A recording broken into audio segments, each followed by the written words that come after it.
Welcome to view. నేను miss సిరి. ఆంధ్రప్రదేశ్కి 10 సంవత్సరాల తర్వాత క్యాపిటల్ డిసైడ్ అయిందండి. చాలా ఆటుపోట్ల తర్వాత ఈ క్యాపిటల్కి మనకి కేంద్రంలో 15,000 crores అన్నది బడ్జెట్ అన్నది ఫిక్స్ చేసేశారు. కేవలం ఆంధ్రప్రదేశ్కి మొత్తంగా 15,000 కోట్లు మన ఆంధ్రాకి సరిపోతాయంటారా? వీటి గురించి మనతో డిస్కస్ చేయడానికి రాజమహేంద్రవరం నుండి BBA students, Aditya college BBA students అయితే మనతో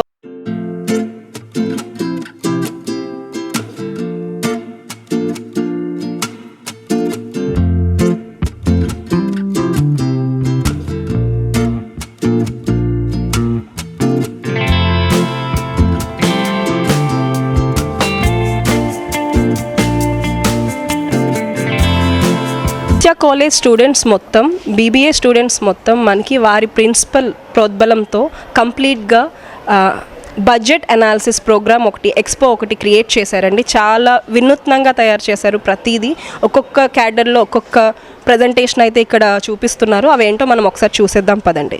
ఇక్కడ కంప్లీట్ బడ్జెట్ అన్నది ఆల్ ఓవర్ ఇండియాకి అయితే తీసుకొచ్చేసారు. కంప్లీట్ బడ్జెట్ని employment and skilling, first all వచ్చేసి ఎంప్లాయ్మెంట్ అండ్ స్కిల్లింగ్ బేస్ చేసుకుని పెట్టారు. కంప్లీట్గా మొత్తం ఎంప్లాయ్మెంట్కి అండ్ స్కిల్స్కి బడ్జెట్ అన్నది ఎలా యూజ్ అవుతుంది ఏంటి అన్నది వాళ్ళు చెప్తారు. ఒకసారి వాటి మాటల్లో విందాం.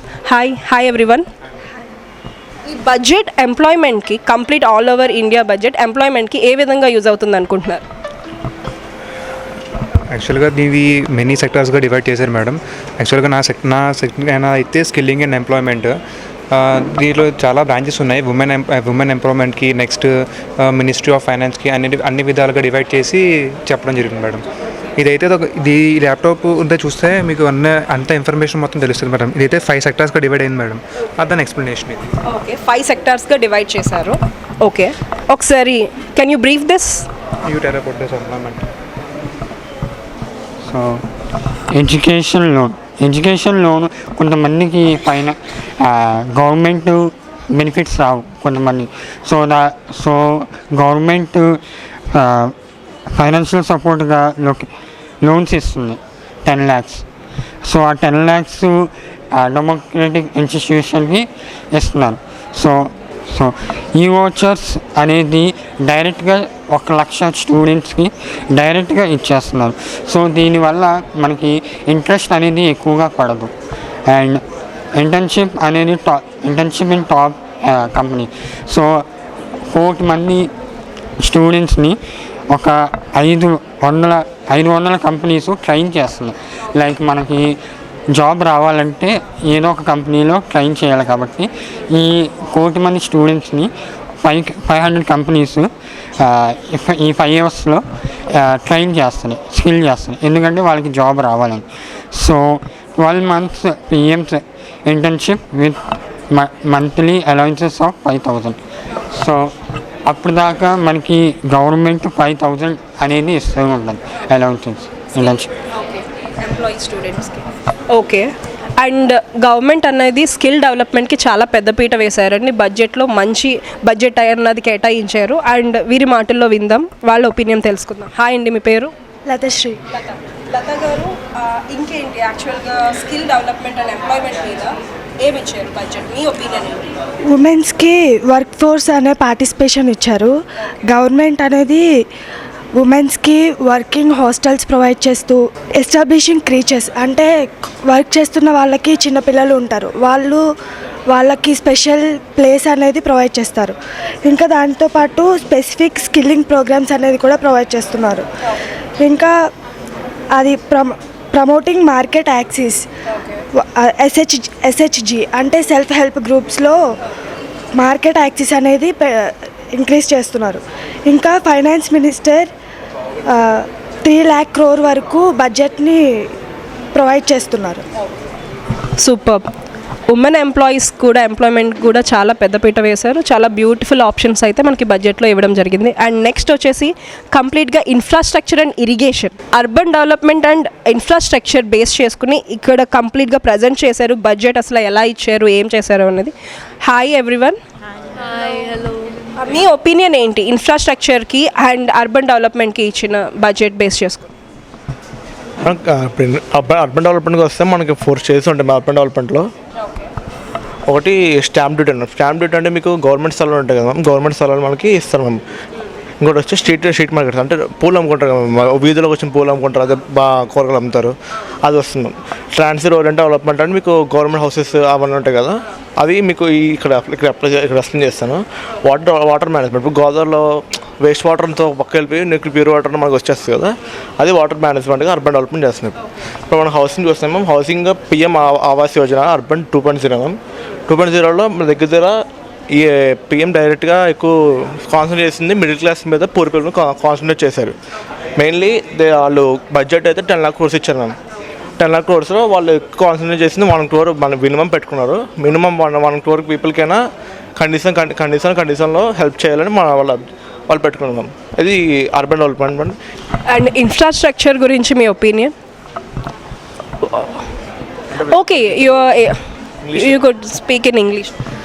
So the total budget allocated for infrastructure is 11.11 lakh crore, and that budget is divided into many parts. Even the state government has also given 1.5 lakhs to develop the infrastructure of the state, and the budget is also given to Andhra Pradesh, that is total 15,000 crore, and also 12,000 crore extra given to the Polavaram project, and Bihar also allocated the budget that is of rupees 15,000 crore. Is it sufficient to our Andhra? 15,000 crores is? Yeah, it's only for the capital of 15,000 crores is only for the capital Amravati, and I think it's sufficient if they use it in a proper way. Okay, what is your opinion about this?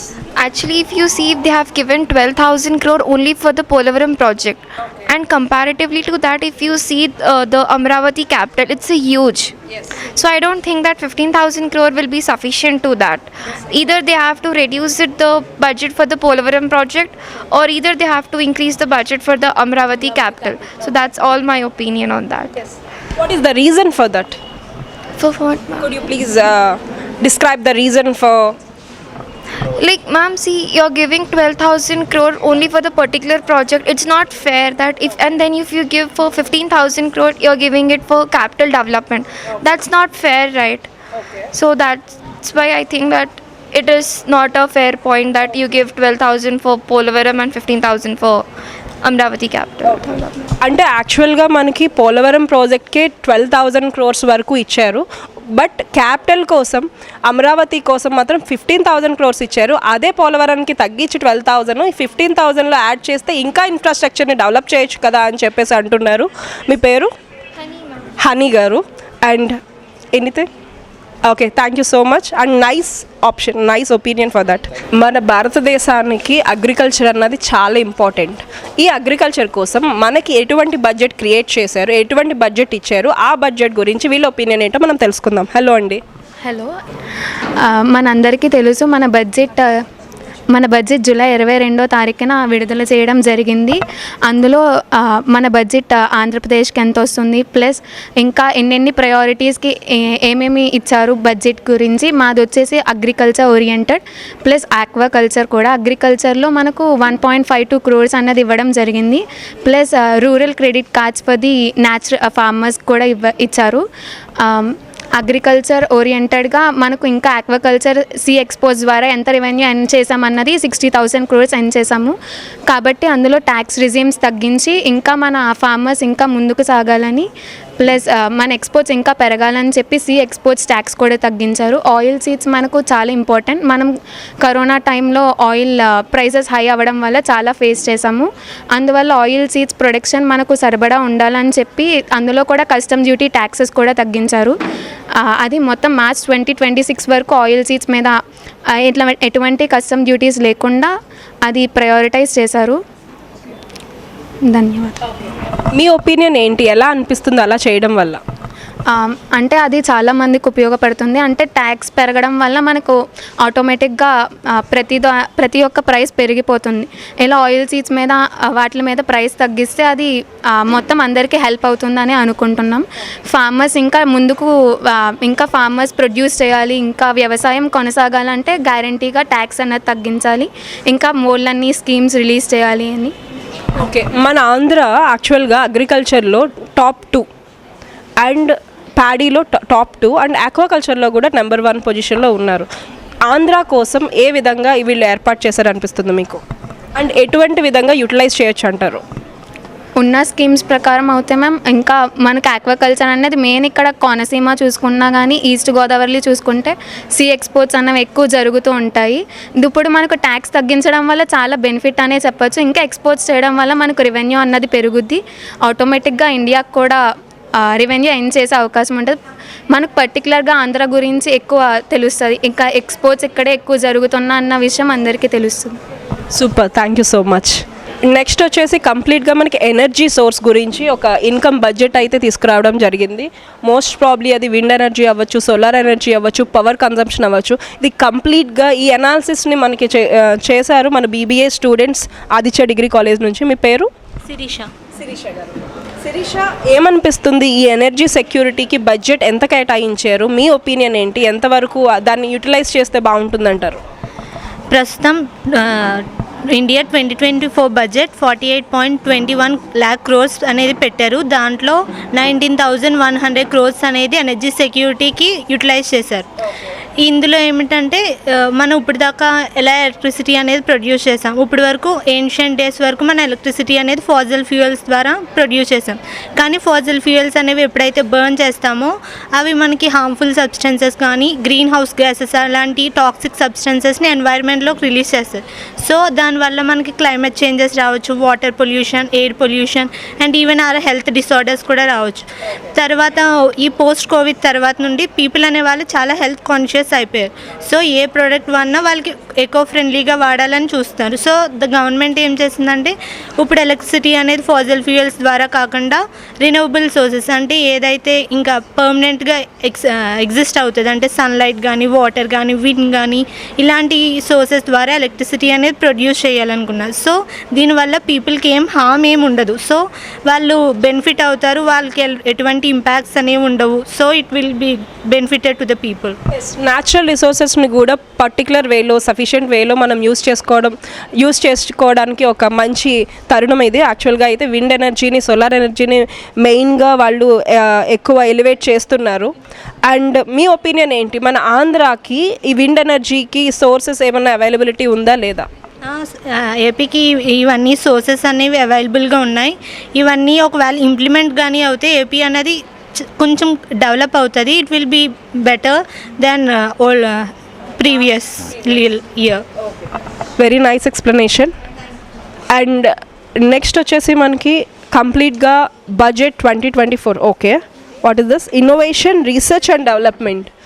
మనకి యాక్చువల్గా చాలామంది సైంటిస్టులు ఇండియాలో ఎంతో మంది ఉన్నారండి. ఇక్కడ మంచి వాళ్ళకి ప్రోద్బలం లేక వేరే కంట్రీస్కి వెళ్ళిపోయే వాళ్ళు ఉన్నారు. బట్ మన మోడీ గారు వచ్చినప్పటి నుంచి వాళ్ళకి మెయిన్ ఒక రీసెర్చ్లు ఏంటి, చంద్రయాన్ కానీ ఎవ్రీథింగ్ మనకి ఒక డిఫరెంట్ వేలో రీసెర్చెస్ కానీ అండ్ సమ్ ఇన్నోవేషన్స్ కానీ చాలా బ్యూటిఫుల్గా అయితే చేస్తున్నారు. ఈ ఇన్నోవేషన్స్కి రీసెర్చ్కి కూడా ఒక సెపరేట్ సెక్టర్, ఒక బడ్జెట్ అన్నది తెచ్చేశారు. వాటి గురించి మనతో మాట్లాడడానికి బీబీఏ స్టూడెంట్స్ ఆదిత్య కాలేజ్ నుంచి ఉన్నారు, వాళ్ళతో మాట్లాడదాం.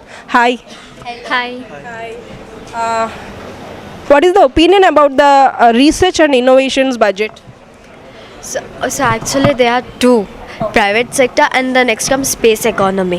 In the private sector they have given rupees of 1 lakh crores and in the space economy they have provided 1000 crores. In this space economy researchers like as you told Chandrayaan and all those all comes under this, and the private sectors like there are many departments like industrial, next biotechnology, and then next comes oceanographics and next meteorology. These all comes under different departments and all are given some amount of the money. In as you space economy law, the minister as a finance minister Ms. Sitaraman has told that 5 times it will be increased in next 10 years. Okay, and the next they have been specified that oceanographics are there, right? They are increased from 53 crores to 280 crores. Means it has been developing. Innovation has been done. For innovation we definitely need research and development, and our country is a developing country, right? For development of our country of course needs innovation, research and development for sure. If we have this, so for this there is a fund name called Anusadhan Natural Research Fund. They provides for the growth of a country. They provide these funds and all. And what is your opinion about this?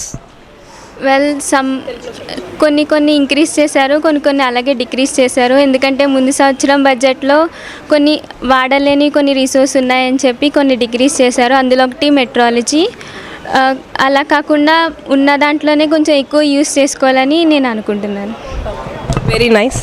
And next budget 2024 ఎంత బ్యూటిఫుల్గా design చేశారు. Complete ఒక సినారియోతో అయితే ఈ budget 2024ని బ్యూటిఫుల్గా design చేశారు మన BBA Aditya college students. Manufacturing and సర్వీసెస్కి కూడా ఒక సమ్ బడ్జెట్ని అయితే కేటాయించేశారు. వాటి గురించి మనతో మాట్లాడడానికి ఆదిత్య బీబీఏ స్టూడెంట్స్ అయితే ఉన్నారు. హాయ్. హలో. మీ ఒపీనియన్ ఏంటి? ఈ మ్యానుఫ్యాక్చరింగ్కి సర్వీసెస్కి ఎంత బడ్జెట్ అయితే వాళ్ళు ఇవ్వడం జరిగింది అండ్ మీరు దానికి సఫిషియెంటా కాదా? అండ్ ఆంధ్రాకి ఎంత బడ్జెట్ అయితే వాళ్ళు ఇచ్చారు? We think that the amount of money that they give is we think that the amount that they have given for manufacturing and other sectors, I think it's quite enough, because the capital is still growing, and allocating all the money together will lead to misuse of the money. So taking it slow every year is feasible. And in manufacturing sector and other skill development, they have added internships as well. So they are providing free money of 6,000 in installment period. So I believe this will help the growing youth as well. And further. And మీరు ఏమనుకుంటున్నారు? Anyone? I will. And the government was providing government ఇప్పుడు చాలా schemes అనేవి provide చేస్తున్నాయి based on mainly for the small companies, small industries, MSMEs and startups as well. స్టార్టప్స్కి government ఇంతకుముందు 10 లక్షలే ఇచ్చేది, కానీ ఇప్పుడు అది 20 లక్షల దాకా పెంచింది. 20 లక్షలు రావాలంటే దానికి ముందు బడ్జెట్ అవ్వకముందు 10 లక్షలు ఇచ్చేవారు కదా. దానికి ఆ 10 లక్షలకి ఇంట్రెస్ట్తో పాటు ప్రతిదీ వాళ్ళు గవర్నమెంట్కి పే చేస్తేనే వాళ్ళకి 20 lakhs వచ్చే ఎలిజిబిలిటీ అనేది ఉంటుంది. And coming to SIDBI was it is a central bank, right? It was providing SIDBI bank was giving credit for the industrial purpose, and that's nice. Reduced stamp duty అన్నది కొన్ని స్టేట్స్లో ఇంకా ఎక్కువ ఉన్నది, అది తగ్గించాలి. ఇప్పుడు అది మెయిన్గా ఎవరికైతే తగ్గించాలంటే ఉమెన్స్ ఎవరైతే ప్రాపర్టీస్ సేల్ చేస్తున్నారో వాళ్ళకి స్టాంప్ డ్యూటీ అన్నది తగ్గుతుంది. ఓన్లీ ఫర్ ఉమెన్ ఎంపవర్మెంట్ కోసం ఓన్లీ ఫర్ ఉమెన్కి స్టాంప్ డ్యూటీని తగ్గిస్తున్నారండి. Nice initiative. Hi everyone. And HRD and social justice, okay, human resources development and justice కోసం కూడా కొంత బడ్జెట్ని అయితే మనకి అలోకేట్ చేసేసారు. వాటి గురించి మనతో మాట్లాడడానికి బీబీఏ స్టూడెంట్స్ ఉన్నారు. Hi. Hello. What's your name? My good name is Zainab Asma. Okay. Asma, are you comfortable with Telugu? No. Okay. Yeah. So, hello everyone. I hope you all are good. So, our project is HRD and social justice. Out of the budget speech, out of the 9 priorities, ours is the 3rd priority, which is HRD and social justice. So, there are 7 topics totally covered in the priority number 3, that is saturation approach, Purvodaya, Andhra Pradesh Reorganization Act, and PM, that is Pradhan Mantri Awas Yojana, and women-led development, and Pradhan Mantri Janajatiya Unnat Gram Abhiyan, and at the last is bank branches for Indian Post Payment. Yes. And నా పేరు గుప్తా రేపాక. మనం ఇప్పుడు చూసుకుంటే advantage of human resource development గురించి చూసుకుందాం. Advantage of human resource development అంటే 3 విధాలుగా దాన్ని వివరించడం జరిగింది. అవి ఏంటంటే ఎంప్లాయ్మెంట్ ఆపర్చునిటీస్ అంటే జాబ్ క్రియేషన్ పరంగా వివరించడం జరిగింది. జాబ్ క్రియేషన్ చూసుకుంటే ఫర్ ఎగ్జాంపుల్ మనం ప్రీవియస్ గవర్నమెంట్లో చూసుకుంటే జాబ్ కవరేషన్ అనేది చాలా తక్కువగా ఉంది. నిరుద్యోగులు అనేది చాలామంది ఎక్కువగా ఉన్నారు. దానివల్ల ఇక్కడ నుంచి ఆంధ్రప్రదేశ్లో ఎవరైతే గ్రాడ్యుయేట్ అయ్యారో వాళ్ళందరూ వేరే వేరే స్టేట్స్కి వెళ్ళి జాబ్ చేయడం జరుగుతుంది. వాళ్ళకి వచ్చే శాలరీ ఏమాత్రం సరిపోతుంది. అదే ఒక విధంగా ఆంధ్రప్రదేశ్లో కనుక డెవలప్మెంట్ జరుగుంటే కనుక ఇప్పుడు ఫైనాన్స్ మినిస్టర్ కొంతగా అమౌంట్ అనేది సెటైన్ చేశారు జాబ్ ఎంప్లాయ్మెంట్ కోసం.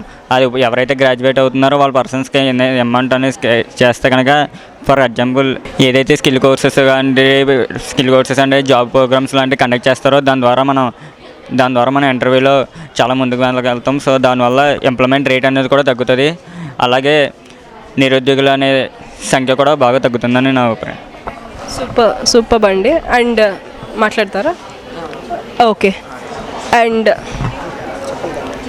హ్యూమన్ రిసోర్సెస్ డెవలప్మెంట్కి కూడా చాలా పెద్దపీట వేశారు మన బడ్జెట్లో. ఇది చేయడం వల్ల ఏంటంటే మనకి ఎంప్లాయ్మెంట్ కూడా బాగా ఇంక్రీజ్ అవుతుంది ఈ బడ్జెట్ అలోకేట్ చేయడం వల్ల. అండ్ సోషల్ జస్టిస్ కూడా మెయిన్ దీనికి మోర్ ఇంపార్టెన్స్ అయితే ఇవ్వడం జరిగింది. The amount is given on based upon the schemes. Like in Purvodaya scheme, they have given 26,000 crores for the additional two-lane bridge over Ganga River, and for the 2400 medium voltage power plant in Pirspanti, it is a town in Bihar, and the amount given was 21,400 crores. And in Andhra Pradesh reorganization, at 15,000 crores have been allotted for the development of Andhra Pradesh development. So the allocation of money has been given according to the schemes given in the priority 3. Hi. Next generation reforms. Okay, what is that meaning? And ఈ స్కీమ్కి ఎంత మనకి budget అన్నది allocate చేశారు? ఒకసారి please can you brief this? So next generation reforms అనేవి మన future ఛాలెంజెస్ని face చేయడానికి ఇప్పటి నుంచి రెడీ చేసిన రిఫార్మ్స్ అన్నమాట. సో ఫ్యూచర్ అనేది చాలా అన్ప్రెడిక్టబుల్గా ఉంటుంది కాబట్టి we have to get ready for the future challenges. So main మెయిన్ దానికి బేస్డ్ ఫ్యాక్టర్స్ ఆఫ్ ప్రొజెక్షన్ ఆ 4 మనకి మంచిగా ఉంటే we can face any kind of future challenges అనమాట. సో ఫ్యాక్టర్స్ ఆఫ్ ప్రొజెక్షన్ అందరికీ తెలిసిందే 4 రకాలు: land, labour, capital, organisation or entrepreneurship. Land అనేది రూరల్ అండ్ అర్బన్ 2 విధాలుగా ఉంటుంది. అండ్ లేబర్ కూడా సర్వీసెస్ ఏమేమి ప్రొవైడ్ చేశారు అండ్ ఒక సెపరేట్ పోర్టల్ కూడా క్రియేట్ చేశారు. అలాగే క్యాపిటల్ అండ్ ఎంటర్ప్రెన్యూర్షిప్, ఇవన్నిటికి టెక్నాలజీ అనేది ఎలా యూజ్ అవుతుంది, టెక్నాలజీ వల్ల ఇది ఎలా పెరుగుతుంది అన్నది మా టాపిక్. అండ్ మనకి బడ్జెట్ అనేది ఫుల్ యూనియన్ బడ్జెట్ మొత్తం ఎస్టిమేషన్ వచ్చేసి 48.21 lakh crores. మనకి దీనికి సెపరేట్గా కాదు, మొత్తం యూనియన్ బడ్జెట్ అనేది మనకి 48.21 lakh crores అనేది ఇచ్చారు. Very nice. Thank you.